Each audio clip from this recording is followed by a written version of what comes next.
Saturday, August the 4th, 2018, and as you can see here, I'm down in the Surrey Hills. About to undertake around about 11 miles of walking around Dorking. Cracking day. Temperature's about 30 degrees at the moment. 1 PM. Mad dogs and all that. So it's going to be pretty interesting walking. Can't complain though, really, can we? So today's walk, like I say, about 11 miles. It's 1 o'clock. Hoping to be done by around about 6 to get the train home. No issues getting down here today. So let's press on. Us in St Martin's C of E Primary School. We're now on a walk the chalk Dorking to Gomshall footpath.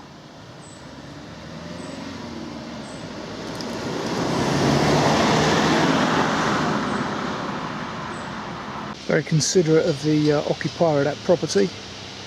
Put a bowl of water out for the dogs.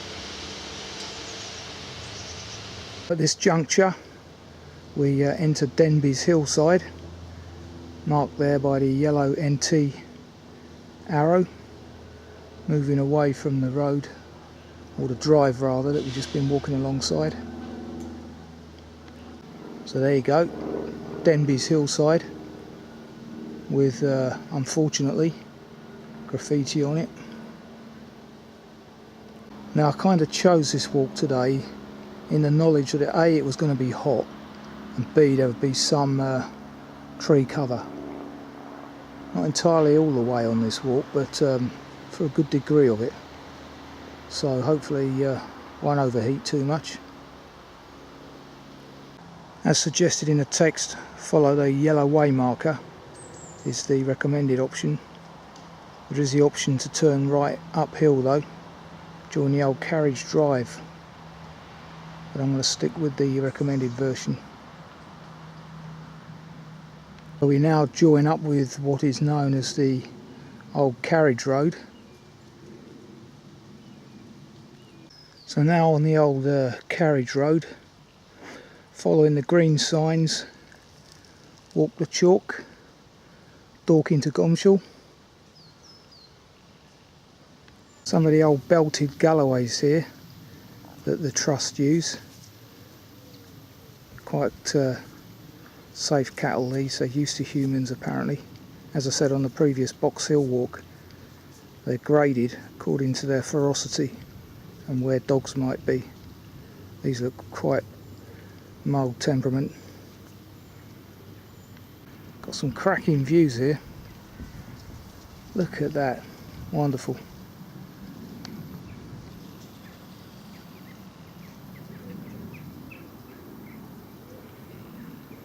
Good, that'll do us for starters. So there we have Dorking.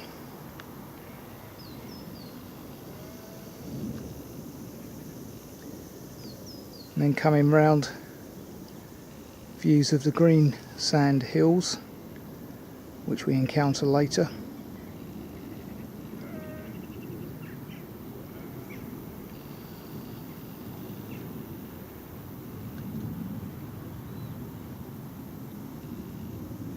Plenty of sheep around, as well as the galloways. Still haven't bought myself a tick remover yet. In all my years of walking, I haven't encountered a tick yet. Certainly don't want to get Lyme disease. Just looking at the old fence posts here, quite amazing how they've tipped now to nearly 40 degrees over time with soil creep. Now into the shaded environs of this nice cool copse, and you can see why it's called the walk the chalk path. Could be a very slippery proposition in the winter months, rain wet underfoot. Some further outstanding views on my left.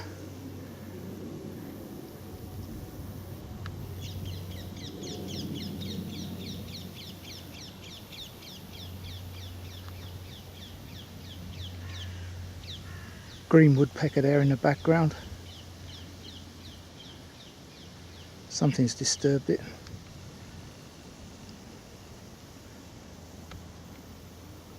And there's the old Red Hill to Reading train.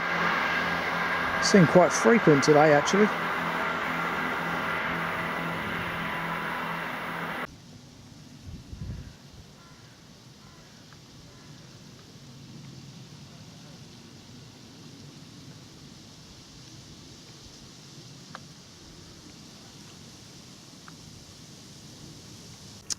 Leith Tower on the opposite bank there.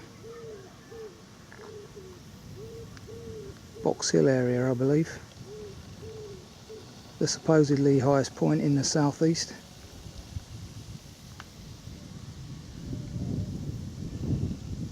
We've missed the best of the flowers this year.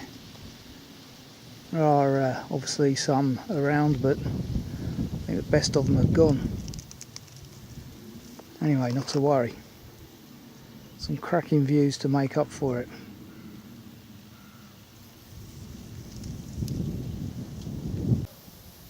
Bit of sculpture there, carved out of wood.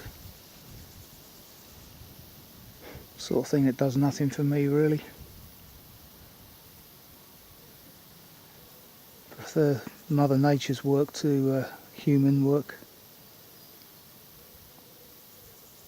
It's in my notes that shot of Leith Tower that I just took is 7 kilometres away. So that's a fair distance.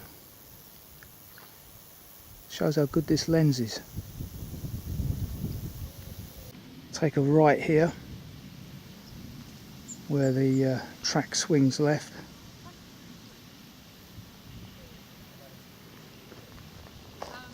Uphill for a bit. Now entering the Trust's White Down Lease.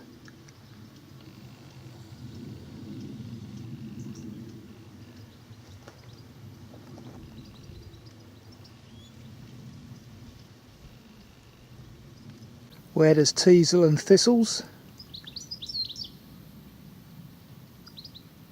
As you can hear in the background, goldfinch is never far away. Wonderful. So now, interestingly enough, opposite the White Down Lease sign, we leave the walk the chalk path, which goes on ahead there, and take a left through this gate, following the bridleway under the railway line, which is ahead there.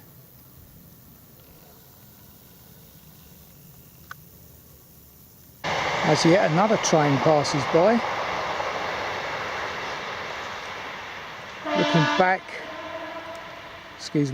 Looking back at whence we've just come.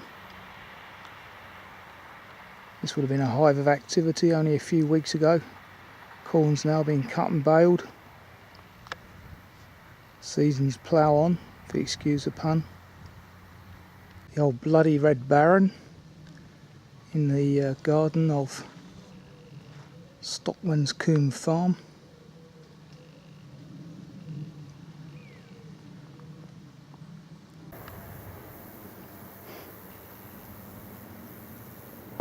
Further views back of the earlier part of the walk.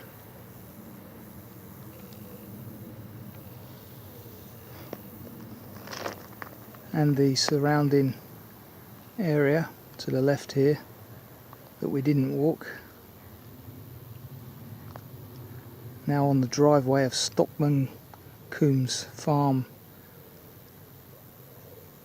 At this junction with NCN 22 being part of it, we don't follow that up that way, but continue on the left past a paddock with a sign that says no cyclists, which is interesting.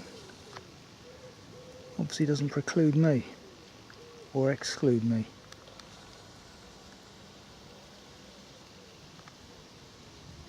Now walking through a very pleasant valley here I do see a church up there on the horizon.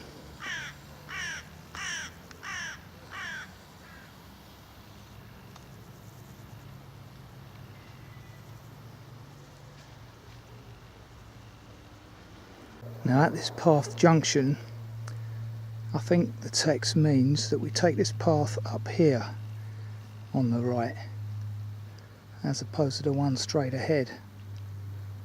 So let's try that, because that takes you towards the church, and I think the text makes reference to passing by it. The concealed pond referred to in the text. Some lovely dragonflies down there. You can see how low it is, but it's still there, that's the main thing. Water level's dropped, but it is still there. Don't know if that's a hammer pond, but there are a few round here. Views back from the edge of the churchyard of St John the Evangelist. Wonderful views.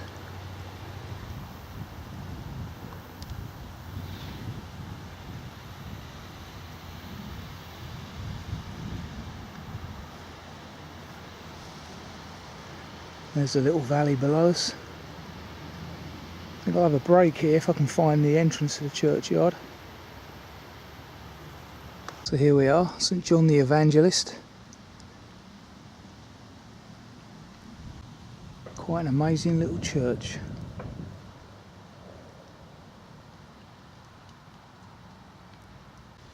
And from another angle.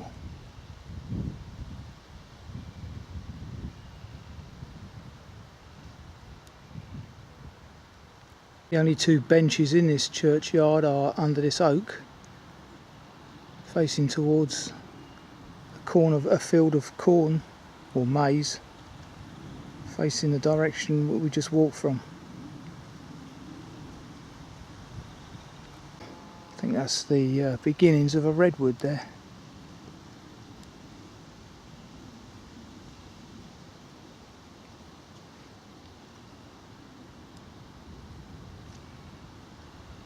Probably was a different view when these benches originally were placed here.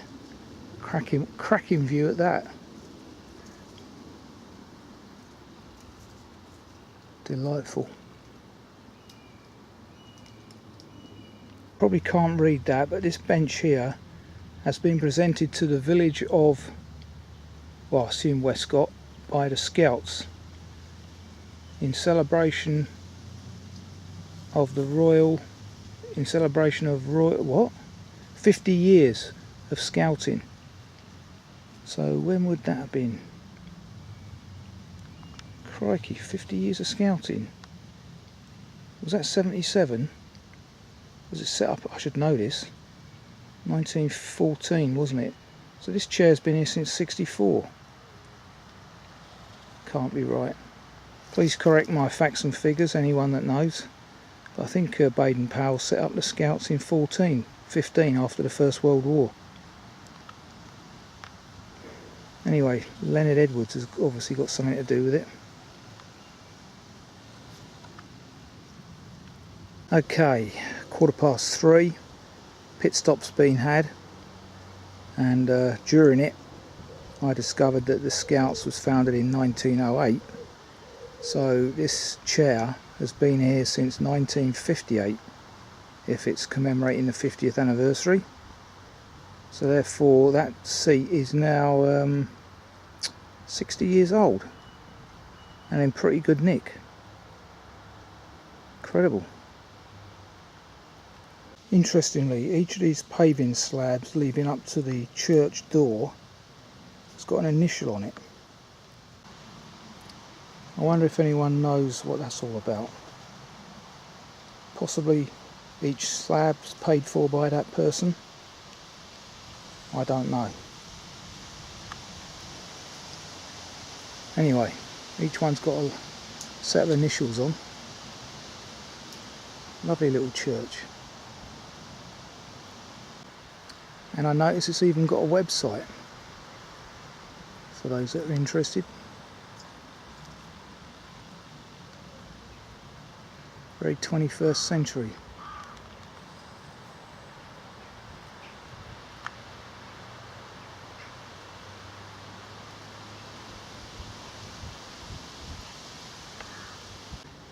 Oh yeah, of course, last weekend was the Surrey Hill, or the Surrey Hills cycling out of London. Crikey, just as well I wasn't down here then. Back down this glorious valley from whence I've come.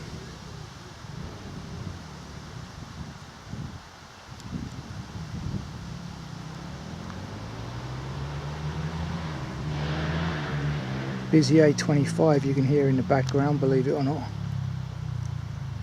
Tranquility destroyed.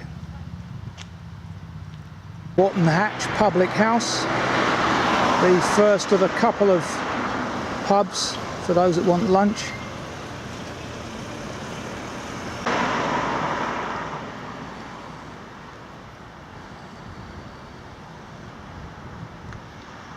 Busy location, that's its only problem. There's a nice garden with some decent views, but it is located next to a busy road. So on through Gordon's Gate, as mentioned in the text.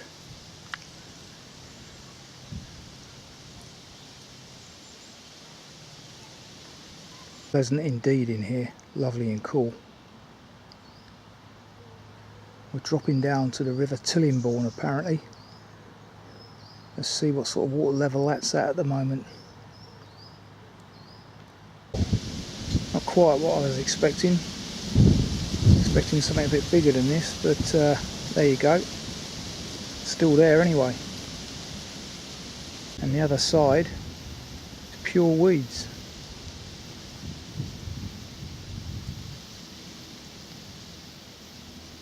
I think you can now tell that we're on the Greensand Hills.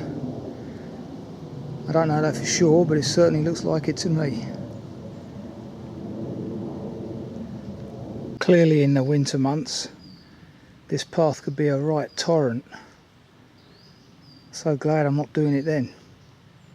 Dear me, I've walked many of these paths in the winter months. Complete contrast to today.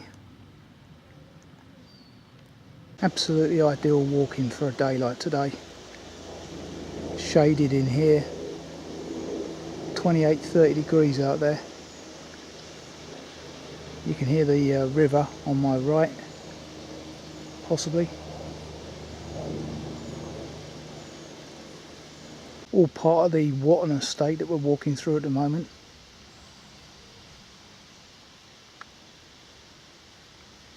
See here, I'm stood on the bridge now. Cracking view up here of the valley. No shortage of water here. It's because there's a number of natural springs around about here, I believe. So I read somewhere. Great. And downstream.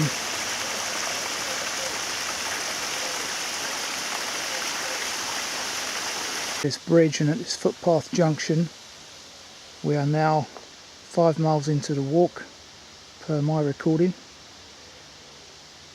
Halfway. The old scarecrows are on sentry duty per the poem just in front of it here.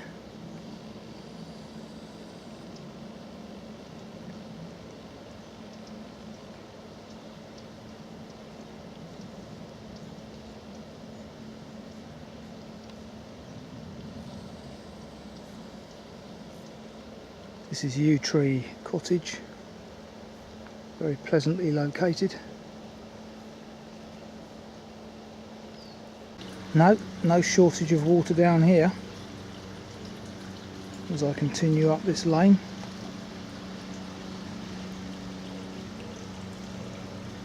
Now this is the hammer pond that I've had lunch at in the past. Can't remember which walk it was, but it was a blimmin' freezing cold day. And I remember there being a bench, I believe, up there on the right somewhere. Friday Street, that's the name of this place. Wonderful. come off the road here, just past the pond, continue into the woods. Lovely area this is, do remember that. Even better in the summer. Now passing several copse.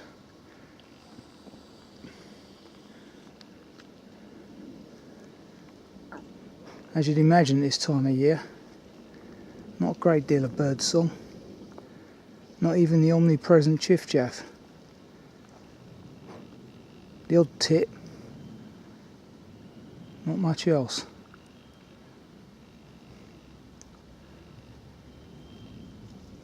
Couple of dogs there, missing. Probably kidnapped again. Anyway, this might help get them back. Unlikely. You never know. Just crossing over this lane. Continuing on that direction.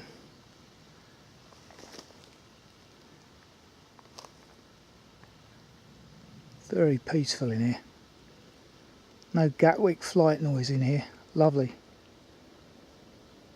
Well, that's good to know. Is that on the right path? Or the one that I'm taking on the left? Soon find out. Interesting. In the hamlet of Broadmoor now. And this is how the electricity is supplied. We're now following this private road, which is also our public footpath and bridleway.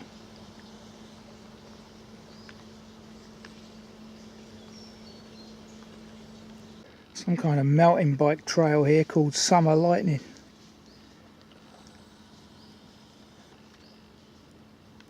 Passing the large cleared area on the right with Leith Tower. A bit closer now. Whoops.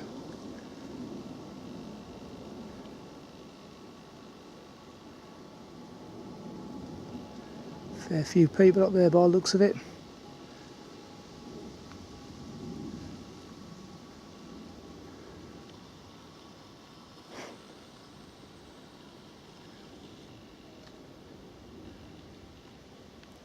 In the sandy track, almost like Canberra Sands up here.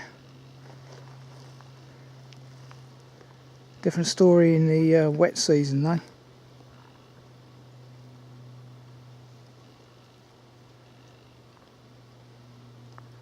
Wonderful. Continuing on down this narrow, rough path. There's the old sandy man again. You want to head into the trees there, not to the right, nor to the left.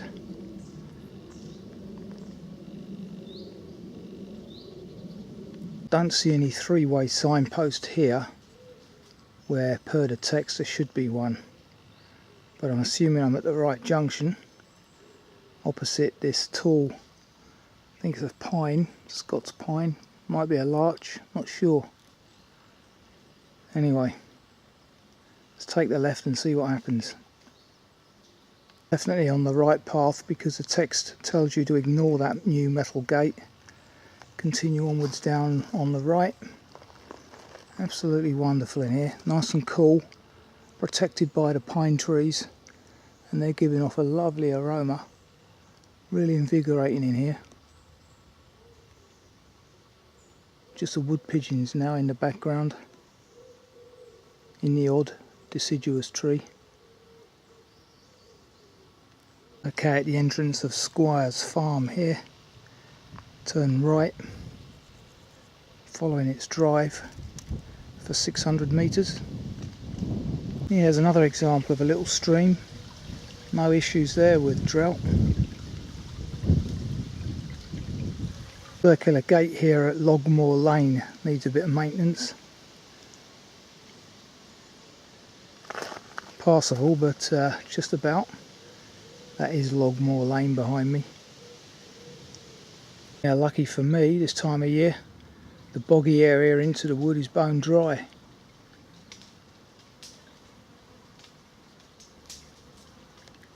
Bit of an obstruction here on the footpath, passable though,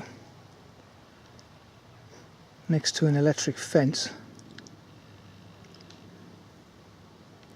Walking between the ponds of these two fisheries, Berry Hill fisheries. Pond's just the other side there. Interesting little building this is. As the writer of the walk says, a bit like a modern ice house. Be nice and cool in there, I know.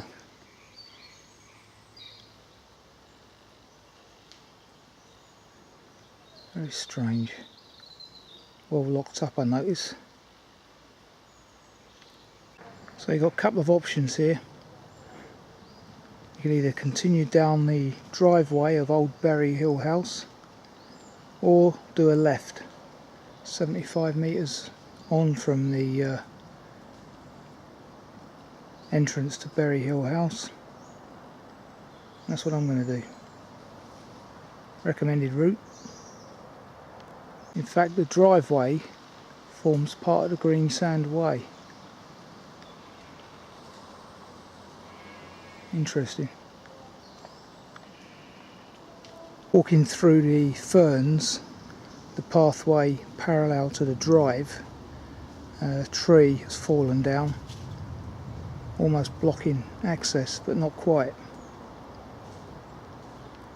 Now at the information panel for Milton Heath and the Nower, run by Surrey Wildlife Trust.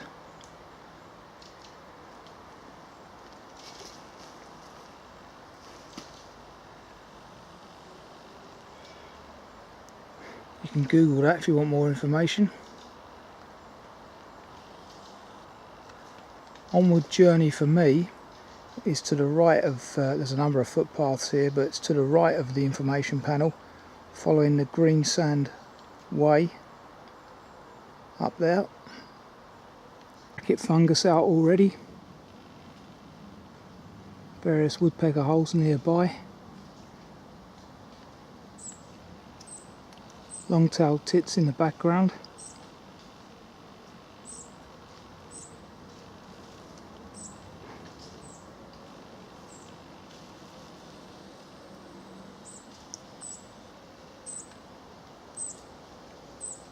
Is back to Dorking with, I believe, the spire of the church in the distance.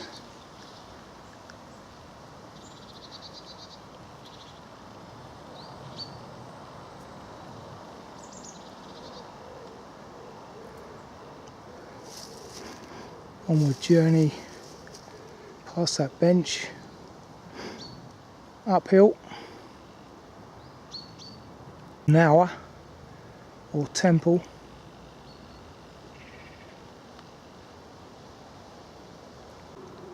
Some views from the Nower.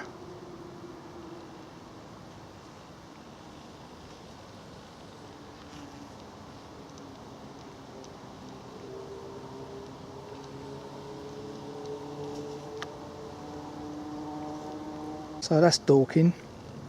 So the last spire that I took a shot of obviously wasn't Dorking.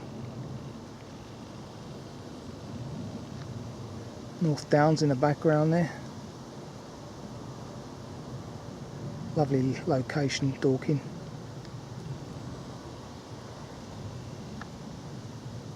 More of that bracket fungus. This time on an oak tree. That's the memorial bench referred to in the text notes, and there used to be a Greensand Way marker post hidden in the ferns next to it. That's clearly recently been moved to a more obvious position, so that the way down to Dorking High Street is now more obvious. That looks like the vineyard to me over on the North Downs. And that spire that I saw earlier may be St Martha's. Not sure.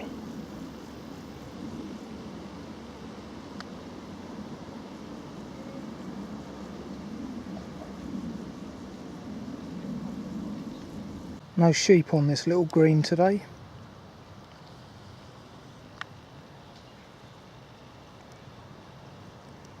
At the end of Rose Villa, I think we're at.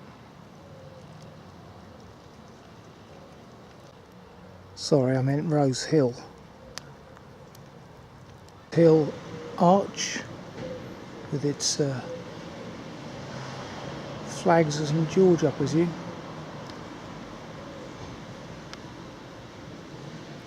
Now back at Dorking, Maine, 11 miles and around 5 hours later. That was a very good walk, perfect for today's kind of environment. Plenty of shade from the sun, highly recommended. My train's just about to pull in, so I've got to stop. Till the next time.